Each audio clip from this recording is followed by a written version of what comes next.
आज सबसे पहले बात करिए चिंटू पांडे के बारे में। तो चिंटू पांडे एगो भोजपुरी खातिर बहुत ही प्राउड वाला काम कैले बड़ा। चिंटू पांडे गए Paris red carpet 77 international film festival में, जो कि भोजपुरी खातिर बहुत ही बड़ा बात बाटे। आज तक ले भोजपुरी के कोनो भी फिल्म या फिल्म के हीरो नहीं खेलो गई फिल्म फेस्टिवल में। पहला बार भोजपुरी के एक्टर गई बड़न चिंटू पांडे, जो की बहुत ही बड़ा बात बाटे। ओकरा बाद बात करिए पवन सिंह के बारे में। तो पवन सिंह काराकाट से चुनाव लड़त रहन, पिछला वीडियो में बतौले भी रहनी। पवन सिंह एगो रैली करत वही रैली के दौरान एगो लड़का आग गए दूसरा पार्टी के टी शर्ट पहन के, जो कि गैस साफ रहे। पवन सिंह वो लड़का के देख के का कहू, हम वीडियो दिखाते हैं, देख लो लोग।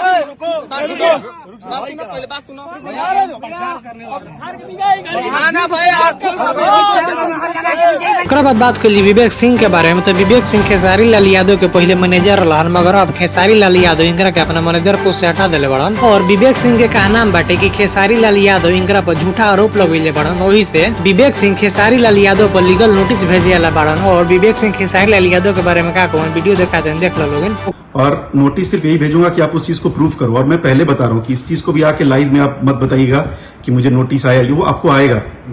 बात करिए अक्षी के बारे में। तो इनकरा के तू लोग जानते हो बोलो, यूट्यूब पर वीडियो बनाएला और बहुत सारा फिल्म में भी काम कैले बड़न। तो इनकरा से इंटरव्यू के दौरान पूछल गए कि तू शादी कैसन लड़की से करबो, तो अक्षी का जवाब देबो, देख लो लोग। फायदा भी बा, जैसे मोट झोट रही तो मान लो पटी पड़ेदार से कबो झगड़ा भेल तो फरियावेला, माने उ अकेले संभाल ली, टेंशन ना रही ना, तो सब अपने लड़के आ करियर रही तो कोनो लाइन ना मारी, सब जाके घरे। तो ओकरा बाद बात करिए खेसारी लाल यादव के बारे में। तो खेसारी लाल यादव के एगो नया फिल्म आवता है, जौना के नाम रंग दे बसंती हटे, जो कि 7 जून के रिलीज हो जाई। ओकरा बाद बात करिए मनी मिराज के बारे में। तो मनी मिराज के नया वीडियो आएला बाटे, जौना के नाम सननी सौसी हटे, जौना के टीजर आ गइल बाटे। हम टीजर के छोटा सा वीडियो क्लिप दिखाते हैं, देख लो लोग। कि खेती बाड़ी काम धंधा ठीक से करी ना, ता आइम तो साले के गाड़ फाड़ देम।